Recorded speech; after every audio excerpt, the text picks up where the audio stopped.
रायगढ़ में जग्गी और सोमू नाम के दो मित्र रहते थे। जग्गी और सोमू का बचपन साथ बीता था और अब दोनों जमींदार के खेतों में साथ साथ खेती करते थे। दोनों मित्र अपने अपने खेतों पर काम कर रहे थे। तभी उनका एक और मित्र गबरू भोजन लेकर आया और दोनों को आवाज लगाई। अरे भाइयों, जग्गी, सोमू, अरे जल्दी आओ भैया, मैं तुम्हारे लिए भोजन ले आया हूँ।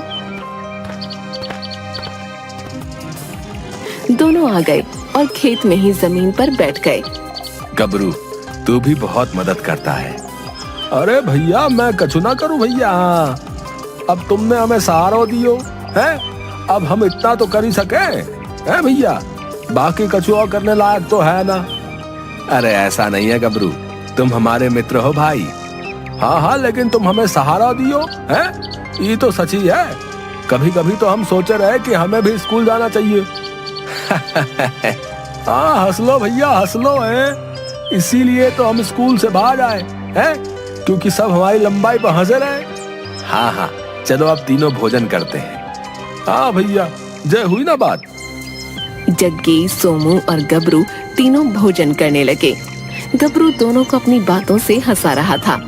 सोमू यार, मुझे तबीयत ठीक नहीं लग रही है। अरे कोई बात नहीं भैया, तू आराम कर ले। अरे नहीं यार, आराम कैसे कर सकता हूँ।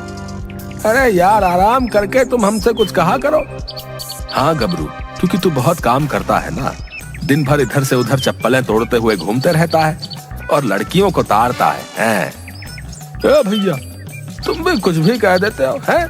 अरे मैं इतना छोटा हूँ, छोरी देख ही ना पाऊँ भैया। चल अब जा।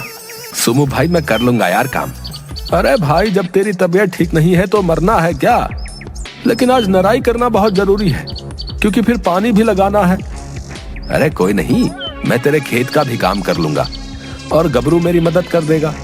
बहुत बहुत धन्यवाद, मित्र हो तो तेरे जैसे भाई। जग्गी ने तबीयत खराब होने का झूठा बहाना बनाया और फिर खेत में पेड़ के नीचे जाकर सो गया। सोमू और गबरू दोनों काम पर लग गए। बहुत तेज गर्मी थी, फिर भी दोनों अपने मित्र के लिए काम कर रहे थे।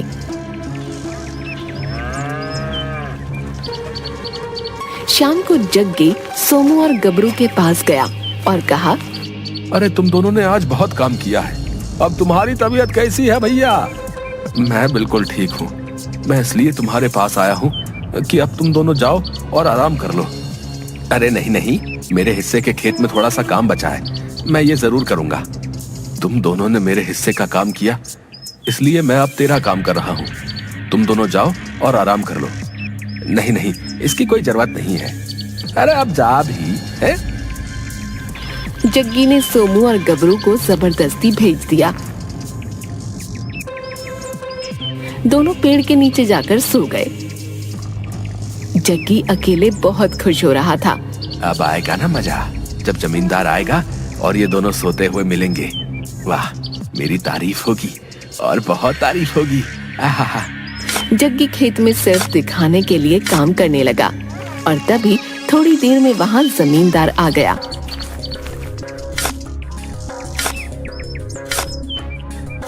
जग्गी, तू अकेला काम कर रहा है?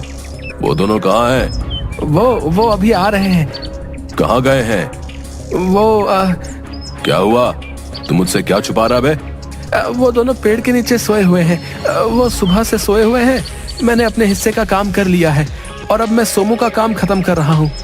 अच्छा, मैं अभी सोमू को सबक सिखाता हूँ। तुम अच्छे हो, अपना काम ऐसे ही किया करो, ठीक है? जग्गी बहुत खुश हुआ, क्योंकि जग्गी ने अपनी गलती को सोमू के ऊपर डाल दिया था। सोमू सीधा साधा लड़का था। जमींदार ने सोमू और गबरू को जगाया। जमींदार साहब, आप? क्यों बे, तुम काम चोरी कर रहे हो और मैं तुम्हें आकर पकड़ नहीं सकता क्या है? जमींदार साहब, सोते हुए चोरी कैसे कर सकते हैं बताइए? आप भी कुछ भी बोलते हो। माना कि हम कभी स्कूल नहीं गए, लेकिन हम सब समझते हैं भैया। नींद से बाहर आओ। वो तुम्हें आज एक पैसा नहीं मिलेगा और अगर आगे से ऐसा कोई काम किया तो मैं तुम्हें काम से निकाल दूंगा। तुम्हारे मित्र जग्गी को आज दोहरी दिहाड़ी मिलेगी। क्योंकि उसने सारा काम किया है। जमींदार चला गया। ये क्या हुआ? मैं कुछ समझा नहीं, लेकिन मैं समझ गया हूँ भैया। क्या? यही कि जग्गी भैया तुमको फंसा दिए हैं। हाँ, ये जग्गी बचपन से ही ऐसा है, मुझे फंसा देता है। मैं हर बार सोचता हूँ कि अब इसके चंगुल में नहीं आऊंगा, लेकिन मैं फिर दोबारा इसकी बातों में आ ही जाता हूँ। हाँ, लेकिन आगे से नहीं आइएगा। अब देखो जग्गी भैया इधर ही आ रहे हैं। हाँ ठीक है। जग्गी मुस्कुराते हुए आया। अब घर चलते हैं। क्या हुआ? मुझसे बात नहीं करोगे? वैसे मैं बता दूं कि मैंने कुछ नहीं किया है। तीनों घर वापस चले गए।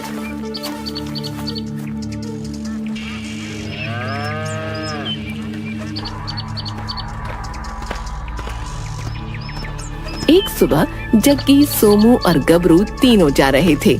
तभी रायगढ़ के राजा विक्रम सिंह के 2 सिपाही आए और बोले, यहाँ सोमू कौन है? अरे हम तो गबरू हैं। सोमू भैया ई दोनों में से कौन से हैं बूझो? हम सिपाही हैं और तुम हमसे मजाक कर रहे हो। अभी कैद कर लेंगे। क्षमा क्षमा भैया, हमारी जुबान फिसल गई, माफ कर दो। जी मैं सोमू हूँ, मुझे बताइए कि क्या हुआ? तुम्हारे पास कोई हीरा है? नहीं नहीं, मैं गरीब हूँ, मैं मेहनत मजदूरी करता हूँ। हमें तुम्हारी तलाशी लेनी होगी। अरे अरे, सोमू मेरा मित्र है, बहुत ईमानदार है, इसकी जेब में कुछ नहीं मिल सकता। इतना कहकर जग्गी ने सोमू को गले लगा लिया। हमें तलाशी लेनी होगी। हाँ हाँ, कोई नहीं, आप सोमू के साथ साथ मेरी तलाशी भी ले सकते हैं। सोमू चोर नहीं है। सिपाहियों ने सोमू की तलाशी ली और सोमू की जेब में हीरा मिल गया। आखिर हमारा संदेह सही था, तू ही चोर है। राज दरबार चल। ये राज खजाने का बहुत कीमती हीरा है और इसके साथ बहुत सारे हीरे जवाहरात हैं जो तुम्हारे पास ही होंगे। मैं चोर नहीं हूँ, मैंने ये हीरा नहीं चुराया। अच्छा, पकड़े जाने के बाद हर चोर यही कहता है।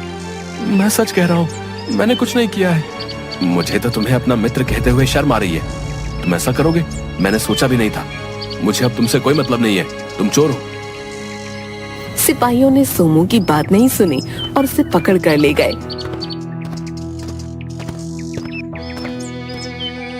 गबरू की आंखों में आंसू थे, लेकिन जग्गी मुस्कुरा रहा था। आज सोमू भैया को सिपाहियों ने। तुमने एक कहावत सुनी होगी, जैसी करनी वैसी भरनी। सोमू भैया ऐसे बिल्कुल भी नहीं कर सकते। और हाँ, हम एक और कहावत सुने रहे, इसकी टोपी उसके सर। अपनी लंबाई के हिसाब से बात किया कर, ठीक है ना? वरना तुझे भी तेरे सोमू भैया के साथ भेज दूंगा। जग्गी मुस्कुराते हुए चला गया। गबरू भी अपनी नम आंखें लेकर वहाँ से चला गया। सोमू को राज दरबार में पेश किया गया। राजा विक्रम ने सोमू से कहा, तुम दिखने में पढ़े लिखे और दयालु लगते हो, तुमने चोरी क्यों की? मैंने चोरी नहीं की। राज्य का बेशकीमती हीरा तुम्हारे पास पाया गया है। अब स्वयं बता दो कि तुमने बाकी खजाना कहाँ छुपाया है। मैं सच कहता हूँ कि ये हीरा मैंने नहीं चुराया, मेरे पास कुछ भी नहीं है। इसे कैद खाने में डाल दो, ये इसी लायक है। सिपाही सोमू को पकड़कर ले जाने लगे, लेकिन तभी पीछे से जमींदार, गबरू और जग्गी आ गए। आपके कार्य को बीच में रोकने के लिए मैं क्षमा चाहता हूँ, लेकिन असली चोर को मैं पकड़ लाया हूँ। ये क्या कह रहे हो तुम? कौन है असली चोर? जग्गी? क्या ये कैसे हो सकता है? जग्गी हमारा खबरी है, इसने ही तो हमें सोमू के चोर होने की खबर हमें दी। पहले मैं भी यही समझता था, लेकिन अब समझ में आया कि जग्गी सबको अपनी टोपी पहना देता है। मुझे जग्गी पर पहले से ही शक था, बस कुछ दिनों से इस पर नजर रख रहा था। मैं कुछ समझा नहीं। पिछले दिनों जग्गी एक धन की पोटली लिए नगर में जोहरी की तलाश कर रहा था। मुझे यह मौका सबसे सही लगा। मैं नकली जोहरी का वेश बनाकर उसके सामने आया। अरे बरखुरदार, इतनी हड़बड़ी में कहां भागे जा रहे हो? श्रीमान, अभी मैं जल्दी में हूँ, नगर में किसी जोहरी की तलाश में जा रहा हूँ, मुझे कुछ धन बेचना है। अरे नेकी और पूछ पूछ, ये क्या भला? प्यासे के पास कुआं खुद चल कर आया है। मैं भी एक जोहरी हूँ, अगर तुमको कोई आपत्ति ना हो तो मैं खरीद सकता हूँ तुम्हारा धन। जग्गी ने बहुत सारे हीरे जवाहरात जमींदार को दिखाए। अरे बाप रे, इतना सारा धन तुम्हारे पास ये सब कैसे आया? तुम आम खाओ, गुठली मत गिनो, लेना है तो लो, वरना मैं चला।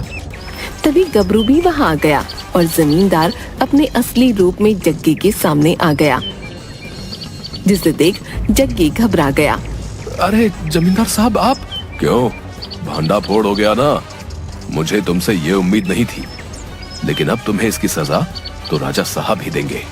जमींदार जग्गी को पकड़कर महल की तरफ चल दिया। अच्छा, मुझे अब समझ आया। सैनिकों, सोमू को छोड़ दो और इस दुष्ट को कैद खाने में डाल दो। क्षमा महाराज, क्षमा। मुझे माफ कर दीजिए, मुझसे भूल हो गई। उसी की सजा है ये। ले जाओ इसे यहाँ से। सोमू को छोड़ दिया गया। राजा ने सोमू को बहुत सारा धन दिया और उसे राज दरबार में काम भी दिया। सोमू और गबरू ने जमींदार को बहुत धन्यवाद दिया और फिर अपने घर चले गए और खुशी खुशी रहने लगे।